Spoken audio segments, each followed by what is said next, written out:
The sky over Kelleris 7 turned black in seconds. There were no warnings, no messages, no strange lights, just silence.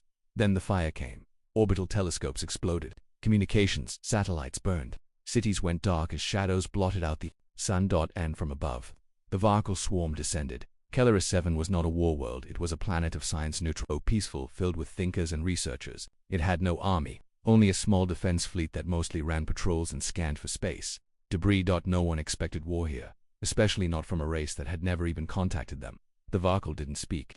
They didn't demand surrender. They just arrived and began erasing everything. Dr. Yava Seli gripped the railing inside the Kelleris capital tower as explosions lit up the horizon. She was a biologist, not a soldier, and her hands shook with fear as the sky shimmered red from burning starships. The tower's windows cracked from shockwaves.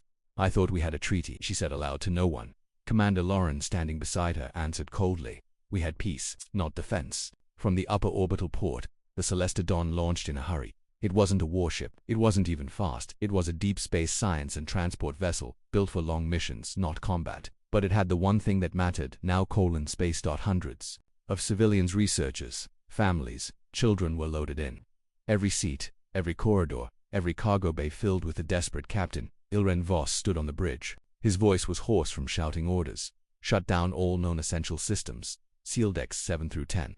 I want engines hot in 30 seconds. His second officer, Kelvin Dreyer, answered quickly. "Main engines at 60%. Shields are failing, and we have 4 Varkal ships inbound." Voss looked at the screen. The Varkal didn't fly cleanly like most races. They crawled. Their ships were alive, part metal, part creature covered in jagged limbs and strange moving armor, and they were coming fast. Down in the main hold, children cried while medics tried to calm them. A small girl, no older than 6, clutched a plush toy and looked up at the flickering emergency lights. "Where's my dad?" she asked. Nobody answered her. Outside, 2 Kelleris defense fighters tried to intercept the incoming swarm. They didn't last long. A single beam from the Varkal leadership sliced through both ships like paper. Their engines exploded, lighting up the sky one final time. On the bridge, Kelvin shouted, "They're targeting us now." Voss gritted his teeth. "Jump us out any direction. I don't care where. But sir, now." The Celestodon's jump core hummed, sparks flying from overloaded systems, its FTL drive engaged just as the first Varkal plasma beam slammed into its aft shielding. The ship jerked violently, throwing passengers to the floor. Then silence. Stars streaked past the window as the Celestodon broke free into hyperspace. They had escaped, but not far. The ship dropped out of jump in a remote part of the Perseid sector, uninhabited region of cold stars and dead rocks. The engines coughed, then went dark. Lights flickered. Systems failed. One by one. Monitors on the bridge turned red. Voss slumped into the captain's chair. Kelvin scanned the controls. "We're adrift, sir. Main drive offline. Backup powers running. But we've got no thrust." Voss rubbed his face with a shaking hand. "How far are we from help?" Kelvin tapped quickly. "Closest known system is Carthus Prime. 12 light-years away, but no way to reach it, and communications gone. We're broadcasting, but there's no answer, no return ping, just static." For hours, the Celestodon floated in the main hold. People grew silent. No one knew what to say anymore. Dr. Seli sat with her knees pulled to her chest, staring out of a side window. She whispered, "They'll come for us." Someone near her replied, "Who?" She had no answer. In the engineering bay, Chief Myra tried to repair the jump core with whatever tools they had left. Sparks flew from damaged cables. She cursed under her breath. "There's nothing left," she told herself. "We're ghosts." In the bridge, Voss looked at the navigation map. Dead systems, ancient signals, old warnings, no movement, nothing alive. Then, Kelvin turned slowly. "There's something strange." Voss blinked. "What we're picking up?" "A signal. Faint. Not Varkal, not Kalari either." He boosted the frequency. It was a soft whisper, broken, buried under noise, but the language, it was Terran, just for words, and they changed everything. "This is Nightwarden copy." Voss stood up. His heart pounded. He hadn't heard that name in years. "Did they say Nightwarden?" Kelvin nodded slowly. "Yes, sir. It's on an old Earth channel, military grade, encrypted, but it's there." Voss looked out the forward window. Stars shimmered in silence. Then he whispered, barely loud enough to hear, "We're not alone." Final line. And far away, in a shadow behind a distant moon, something enormous shifted, cloak disengaging, weapons charging, silent and watching. The Celestodon floated through space, dead and drifting. Outside, the stars were quiet. Inside, hope was fading fast. Captain Ilren Voss sat in silence on the bridge. It had been 3 days since they jumped out of Kelleris space. 3 days since they lost engines. 3 days since they started broadcasting distress signals. He leaned forward, looking at the comms display. "Signal outgoing. Wideband emergency beacon recipients. All allied system status. No. Response nothing. No reply from the Council. No help from nearby colonies. Not even a message from the science fleets that had once supplied with data. Just silence. In the medical bay, the wounded were getting worse. Supplies were low. Oxygen recyclers were beginning to fail. Food was being rationed. Children too young to understand war cried from hunger and fear. One mother tried to smile as she rocked her son to sleep. "He'll come, won't he?" the boy asked. She nodded gently. "Yes, someone will come," but her eyes said something else. In the engineering deck, Chief Myra slammed her wrench onto the floor in frustration. "Still dead?" asked a passing technician. She sighed. "Jump drives toast. Power cores overheated. We need a full replacement or a miracle." She glanced toward the nearest vent. Steam still hissing out from an earlier overload. "Guess we're out of both," she muttered. Meanwhile, in the communications chamber, Kelvin Drea kept looping the broadcast. He changed frequencies, adjusted power levels, tried old codes, new ones, even encrypted council tags. Still nothing. But he couldn't give up. "Someone has to hear us," he whispered. That night cycle, the lights on the ship dimmed again. Backup batteries were running low. People curled up in hallways. Some wept quietly. Others stared out the windows, watching the stars drift past like cold ghosts. A soft announcement echoed over the intercom. "This is Captain Voss. We are continuing to broadcast for aid. Please conserve energy and remain calm. We are not giving up." But the voice was tired. It sounded like a man trying to believe his own words. Then, something changed. A soft pulse hit the ship's outer sensors. At first, no one noticed it. It was too faint, like a whisper in a storm. But Kelvin caught it on the ninth loop. His eyes widened. He quickly ran diagnostics, filtered the signal, boosted the gain. The static began to clear. And then a voice. "Mail. Deep. Sharp. Warden. Is anyone alive on that vessel?" Kelvin froze. "Captain," he shouted, "I've got something. Come quick." Voss rushed to the station. Kelvin played the message again. This time it was clearer. "This is TSS Nightward and Terran Navy. Identify yourselves." Voss stared at the screen like it was a dream. "Terran Navy? That can't be right. They haven't been active in this sector for years," Kelvin replied. "It's a real military code. Old but genuine. Encrypted signal, just like Earth used during the Frontier Wars." Voss leaned forward, then spoke into the mic. "This is Captain Ilren Voss of the Celesta Dawn Kaleri Science Transport. We are adrift. No engines, no defense. Hundreds aboard requesting immediate aid." There was a pause. Then the voice returned. "Copy that, Captain. Stay calm. We're already in range." Voss blinked. "What?" Kelvin checked the scans again. No ship near us. Nothing on sensors. Another message came through. "This time we're cloaked. Recommend you stay quiet. You've been marked by Vakal hunters."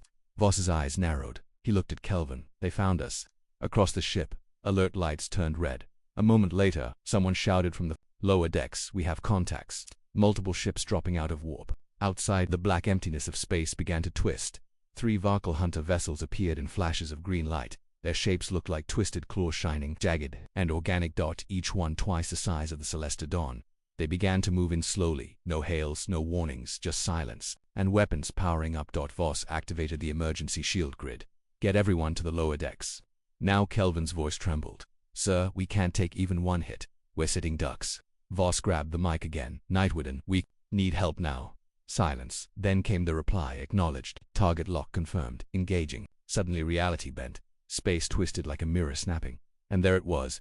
TSS Nightwarden, a Terran stealth warship, long, black, angular, cloaked less than 10 kilometers away. No fanfare, no lights, no insignia, just dark metal. And death. The Celesta crew stared at it in awe, even without firing. It looked terrifying. Kelvin whispered, "I thought Terrans didn't come this far anymore." Voss replied, "Apparently they've been watching." The Vakal ships turned toward the Nightwarden for a few seconds. No one moved. Then the Terran ship fired. One beam. Silent. It hit the first Vakal vessel and didn't explode. Instead, it bent reality around it. The enemy ship crumpled inward like paper in a fire and vanished without a trace. Seconds later, the wreckage of the Vakal ships still shimmered across the empty stars. And yet, the Nightwarden didn't move. It floated beside the Celesta Dawn like a silent judge. Cold and unreadable, Captain Ilren Voss stood at the forward window, staring at the dark Terran ship. Even without motion, it seemed alive, almost like it was watching them. On the bridge, his second-in-command, Kelvin Drea, ran another systems check. "Still nothing," Kelvin said. "They're not broadcasting an ID, and I can't get a full scan. It's like the ship's blocking our sensors." Voss nodded slowly. Terran ships always did like mystery. Terrans were once allies to the Kalari. Decades ago, when Earth was expanding through the stars, it traded openly with neutral systems like Kelleris 7. But after the Orion conflicts and the fall of the Terran Border Alliance, Earth had closed itself off. The last official contact with Earth had been 15 years ago. Most people believed the humans had given up on the outer galaxy, but now, a Terran ship had appeared right when they needed it most, and no one knew why. A chime echoed through the Celesta Dawn's bridge. Incoming signal. Voss moved to the comms console and opened the channel. The voice was the same as before, calm, steady, and human. "This is Commander Rourke of the TSS Nightwarden. Prepare for boarding. Do not resist." Kelvin's eyes widened. "Boarding?" Voss didn't panic. "They just saved us. Let's not assume the worst." He opened a return channel. "This is Captain Voss. Permission granted to dock. We're unarmed non-military crew. Please keep weapons holstered." There was a pause. Then the voice answered, "Acknowledged. Our team will be brief. No threats, but no lies." 15 minutes later, docking tunnel extended from the Nightwarden to the Celesta Dawn. Metal hissed as pressure equalized. A heavy door slid open. 3 figures stepped through. Terran soldiers. They wore sleek black armor, minimalist, quiet, and clearly advanced. No bright markings, no emblems, only a patch on their chests, 3 blood-red stripes, slashed diagonally across, a black background. One of the soldiers, Commander Rourke, removed his helmet. His face was pale, weathered, and deeply serious. "Human," Kelvin whispered. "He looks tired." Voss stepped forward and nodded in greeting. "Captain Ilren Voss." Rourke returned the nod but didn't smile. "Commander Rourke, Terran Special Recovery Division." Voss blinked. Didn't think that still existed. Rourke ignored the comment and looked around. "This ship is in poor condition." "You're not wrong," Voss said. "We lost our core during the jump. Been adrift ever since." Rourke turned to one of his soldiers. "Scan and upload everything. Life signs, engine diagnostics, passenger registry. Be quick." Voss raised a hand. "What's going on?" "You saved us." "I'm thankful, but now you're scanning everything." "Why?" Rourke finally locked eyes with him. "Because you were targeted by the Varkal captain. That doesn't happen by accident." In the central corridor, civilians watched the armored Terrans move past in silence. Children peeked around corners. One of the Terran soldiers passed a group of scared passengers. Without a word, he stopped and handed a protein bar to a young boy, who looked half-starved. Then he walked on. Back on the bridge, Rourke studied the data on his wrist console. "This is bad," he said finally. "The Varkal didn't just chase you. They hunted you." Kelvin frowned. "But why?" "We're scientists." "Civilians." Kalaris was neutral. Rourke shook his head. "They don't care. They were told to erase you." Voss stepped forward. "Told by who?" Rourke hesitated, then answered, "We don't know." Silence fell. Finally, Voss asked, "Why did you come?" Rourke didn't look up. He monitored deep space distress signals. "That's our mission. Most go unanswered, but you answered us yes. Why?" Rourke finally looked at him. His voice dropped. "Because one of your passengers is registered in our priority recall database." Kelvin's brows furrowed. "What does that mean?" Rourke tapped the console. A face appeared on the screen. Dr. Javaseli. Voss stared in confusion. "She's a civilian, a biologist. What interest could Earth have in her?" Rourke's tone grew even colder. "She worked on genetic adaptive therapy 20 years ago. She studied Varkal biology in the early phases. Someone somewhere didn't like that. Her records were deleted from Terran systems. Someone tried to bury her." Kelvin swallowed. "So the Varkal weren't after Kalaris. They were after her." Rourke nodded. Double quotes. "And now they know she survived." Down in the infirmary, Dr. Selly sat on a cot, still treating injured passengers. The door opened. 2 Terran soldiers entered. She looked up and froze. One of them stepped forward and said, "Doctor, they found you. We're here to get you out." She stared at him, then whispered, "No, they'll come again." Back on the bridge, Voss leaned close to Rourke. "You really think they'll return?" Rourke didn't hesitate. "They always do. And this time, they're bringing the Hivebreaker." Voss stepped back. Even Kelvin paled. Everyone had heard that name. The Hivebreaker wasn't a ship. It was a monster, a city-sized fusion of Varkal tech and living weapon systems. It didn't just destroy, it wiped systems clean. Rourke closed his helmet. He looked out the viewport one last time. "Prepare your people. You have 12 hours. Voss narrowed his eyes. "And then what?" Rourke said calmly. "Then we fight or we all disappear." Final scene far away in deep space, hidden behind a dying star. The Varkal swarm assembled again in the center of the fleet. A massive shape floated in silence, the Hivebreaker. Its massive body pulsed with energy inside its mind. A single command echoed, over and over: "Find the Terran. Erase the memory." The TSS Nightwarden floated silently beside the crippled Celesta Dawn, like a dark shadow waiting to move. 12 hours. That was all the time they had left. Captain Ilren Voss walked the crowded corridors of his ship. He had no answers for the scared faces watching him. People kept asking, "Is it true? Are the Varkal coming back? Can the Terrans protect us?" He had no idea, but he lied anyway. "Yes, we'll be okay. Just stay calm." Behind his smile, he felt the pressure building. They were drifting in deep space with no defense, and now they were the target of the most feared weapon the Varkal had ever created, in the ship's infirmary. Dr. Yavaselli stared at the ceiling. A Terran soldier stood at the door, guarding her. She spoke quietly. "I thought they forgot me." The soldier didn't answer. "I only studied Varkal DNA to stop disease," she said. "Not for war." Still, no reply. Then, finally, the soldier spoke in a flat voice. "You were on a classified list. Someone didn't forget." She looked down. "And the hivebreaker, it's really coming." He nodded once. "Yes, and it won't stop until it destroys this ship." On the bridge of the Night Warden, Commander Rourke studied the incoming data stream. Kalari scans showed a large energy mass approaching at FTL speed. It was shielded, but the Terran systems could still see the shape forming. The hivebreaker, it would arrive in 8 hours. Behind it, dozens of smaller Varkal destroyers followed. Rourke turned to his crew. "All hands to stations.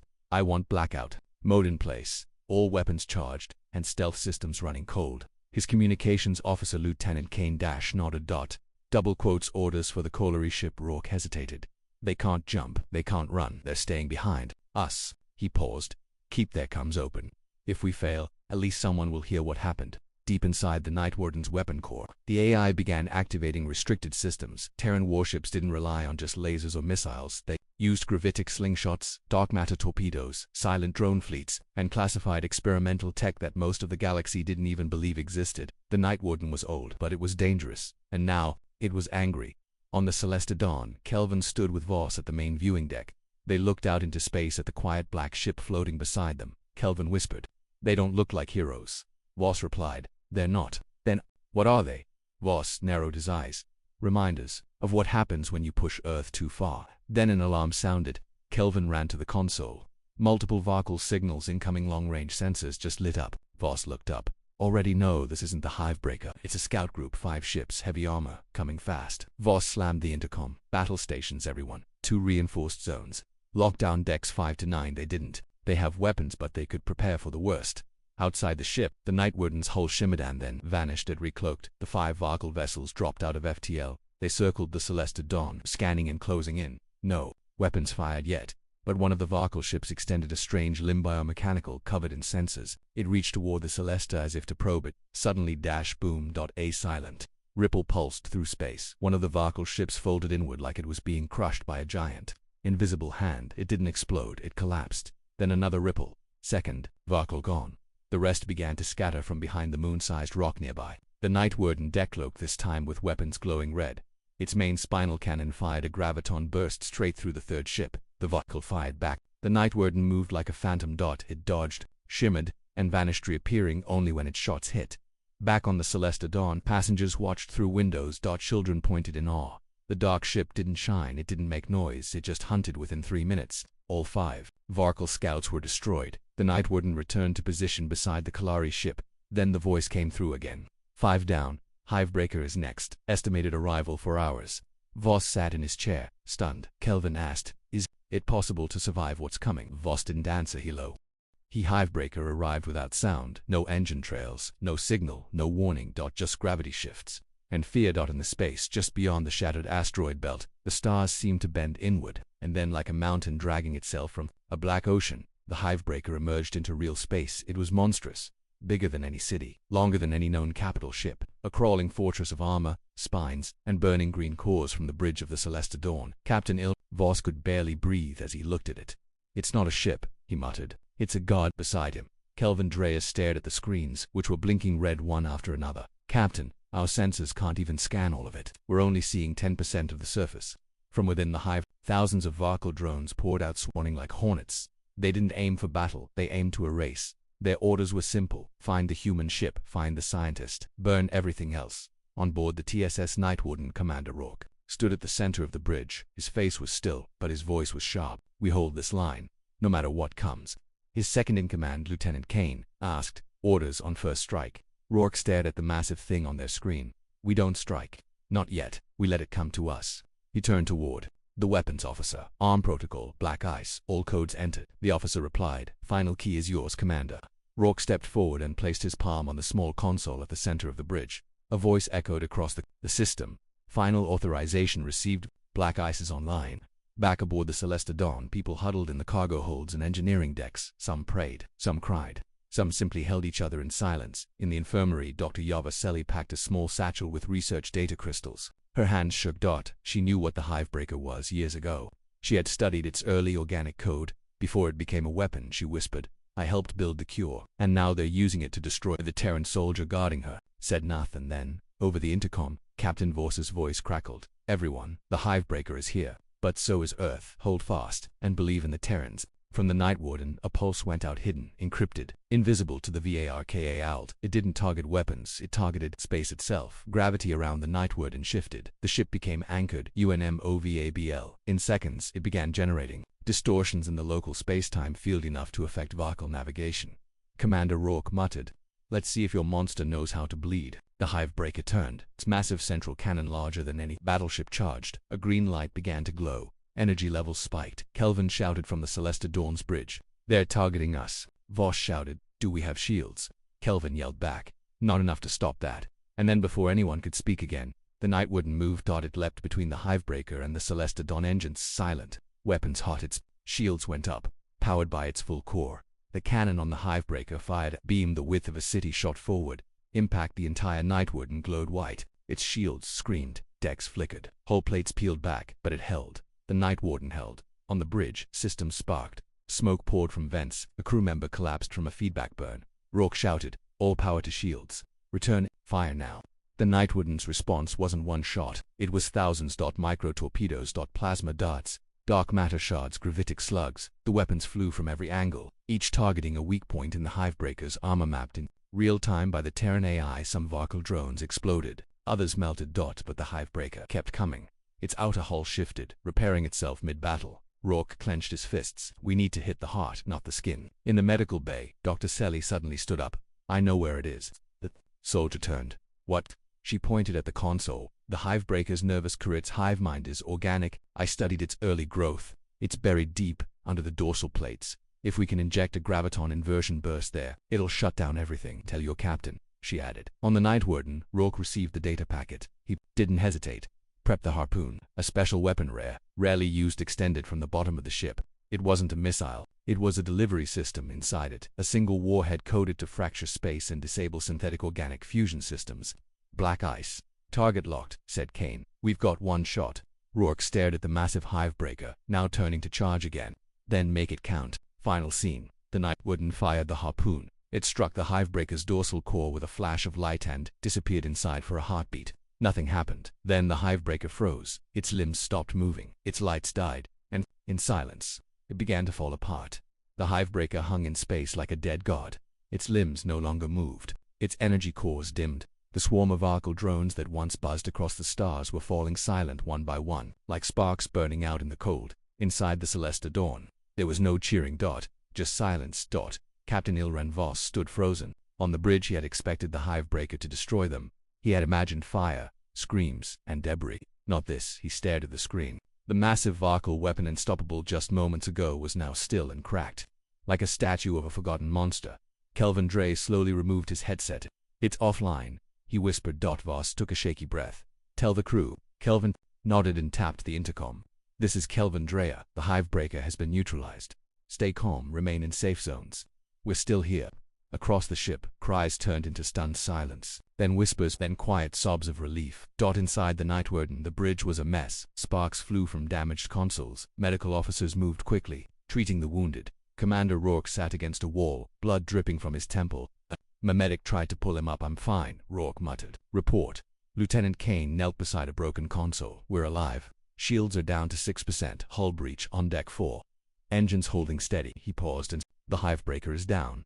Rourke nodded slowly. "Hold position. Don't assume it's dead yet." Far away, in the broken body of the hivebreaker, something stirred. Not machinery. Not code. A mind, deep within the neural hive core. A pulse of thought flickered. It was ancient, angry, and now aware of failure. Terrans again. A biological relay sparked deep inside the ship's chest cavity, and a new command echoed into the dark. "Abort cleanse. Return home. Rebuild." The remaining Varkal ships turned in formation, like insects scattering from a fire. They warped out of the system, retreating into unknown space. Back on the Celestia Dawn, Kelvin stared at the sensors. "They're leaving," he said. "All of them." Voss didn't believe it. "Retreating." "They're not just retreating, Captain. They're running." Hours passed. The smoke cleared. The crew stabilized. Injured civilians were moved to the upper decks. As life support fully came back online, for the first time in days, real food was distributed. Families hugged. Some danced. One small child, the same who once whispered, "Is that a ghost ship?" now pointed at the black Terran vessel outside and asked his mother, "Is that our ship now?" She smiled. "No, love. That's Earth's shadow. It only comes when things go very wrong." Later, Commander Rourke limped across the Celestodon's bridge. Supported by 2 Terran soldiers. Captain Voss met him at the door. You should be resting. Rourke ignored the comment. Status: stable. We're still floating, but alive. Rourke nodded. Good. He turned to leave, but Voss asked him something quietly. Why did Earth send a ship like the Nightwarden? You didn't come for us. You came for her, didn't you? He nodded toward Dr. Yavaseli, who now stood behind Rourke. The scientist looked down. I didn't ask for this, she said. Rourke didn't speak for a long time. Then he said, you were part of something big. Someone wanted you gone. That means you're important. That's how Earth sees it. Voss folded his arms. And now what? You take her and leave.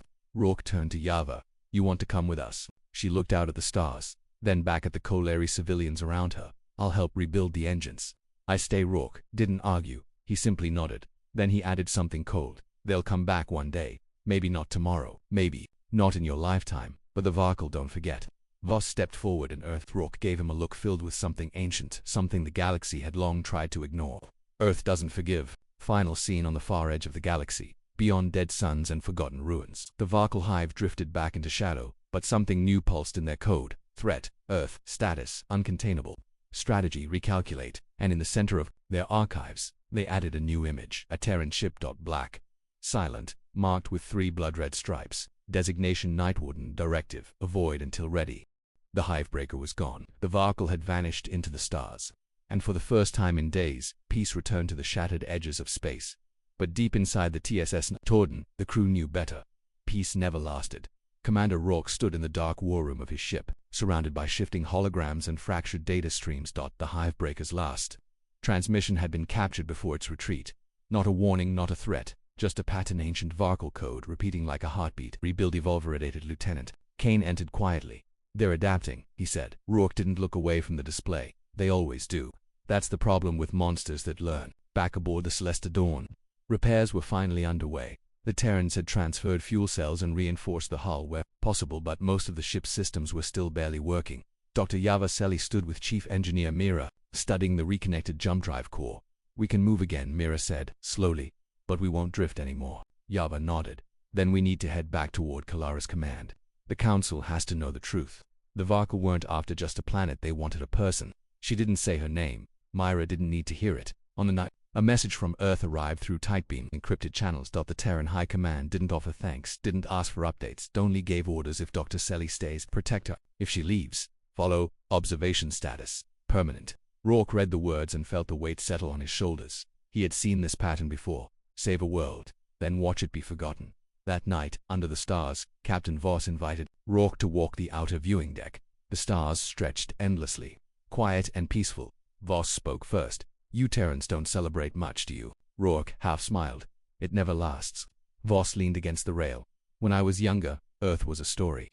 People said your homeworld was a death world. Brutal, wild, full of storms and beasts and volcanoes. Rourke nodded. They're not wrong. Voss turned to him. But I never believed the part where humans came out of that stronger. Rourke's eyes darkened slightly.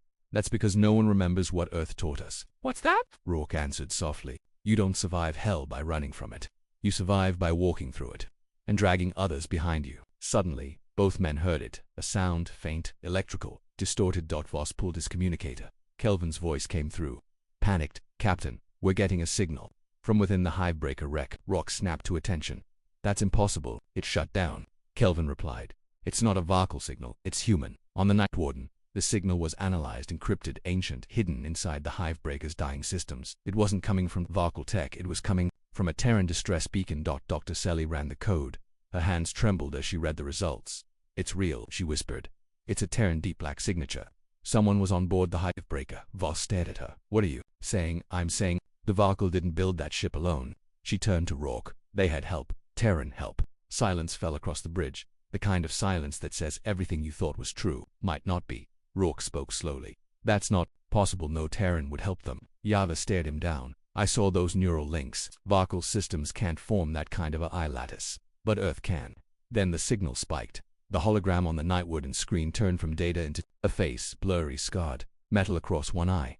The image spoke. It was a human voice, old, tired, broken to any Terran unit. This is Commander Elias Trask. If you're hearing this, I failed. They promised peace. They gave me power. I helped them. And now I can't stop it.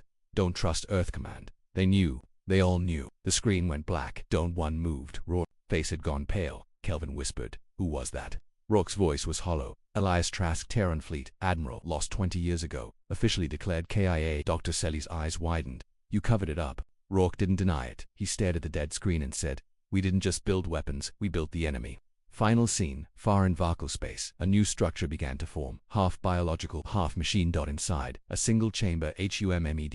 In its center, a stasis pod. Inside that pod, a human floated. Eyes closed, heart slow, wires in his skull, lips whispering only one word in his sleep: Earth. The air on the Celesta Dawn had grown heavier, despite repairs finishing. The Hivebreaker was dead, the Varkle had vanished. But the Terran signal from inside the enemy ship had changed everything. The face of Elias Trask, once an admiral, now a ghost, still echoed in every crew member's thoughts. Don't trust Earth Command, they knew, they all knew. Commander Rourke hadn't spoken in hours. He sat alone in the dark war room of the Night Warden, replaying the last part of the signal. Dr. Yava Selly entered quietly. "I confirmed it," she said. Rourke looked up. YAVA handed him a data crystal.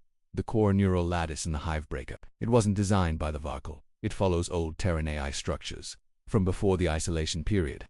Rourke stared at the crystal. "So, someone helped them build it." Yava nodded.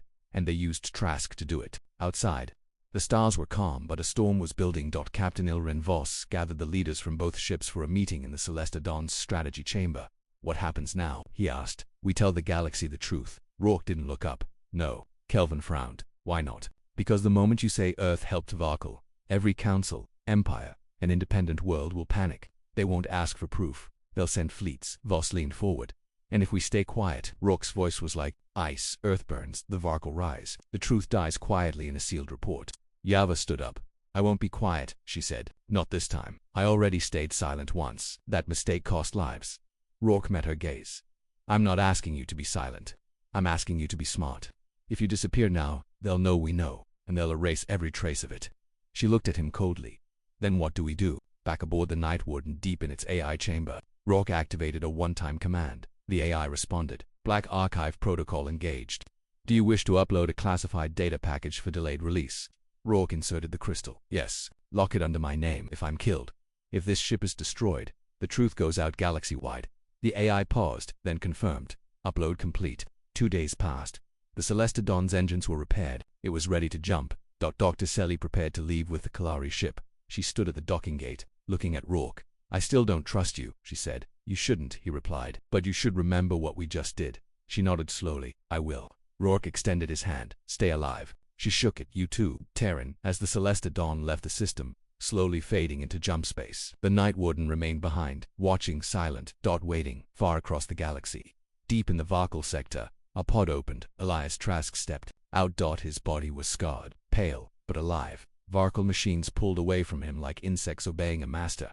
He opened his eyes for a moment. He looked confused, then focused. He walked across the black chamber to a glowing panel, spoke in a low voice. "Phase 2 begins now." Back on Earth, inside a hidden chamber beneath the capital, a council of admirals reviewed intercepted footage from the Hivebreaker. Saw Rourke, they saw Yava, they saw the signal. The head of the council, an old man with a cybernetic spine, turned to the others. "Contain this?" Another officer asked. "And Rourke?" The old man smiled grimly. "Let him keep watching the stars is still useful." Final scene. Inside the Night Warden, Commander Rourke stood at the front of the viewing deck alone. A Terran child's voice echoed in his memory. "Is that our ship now?" He whispered to the stars. "Not yet. But when they come back, we'll be ready." Behind him, the red stripes on his chest patch glowed faintly. "One ship, one truth, one warning. Don't ever leave a Terran behind."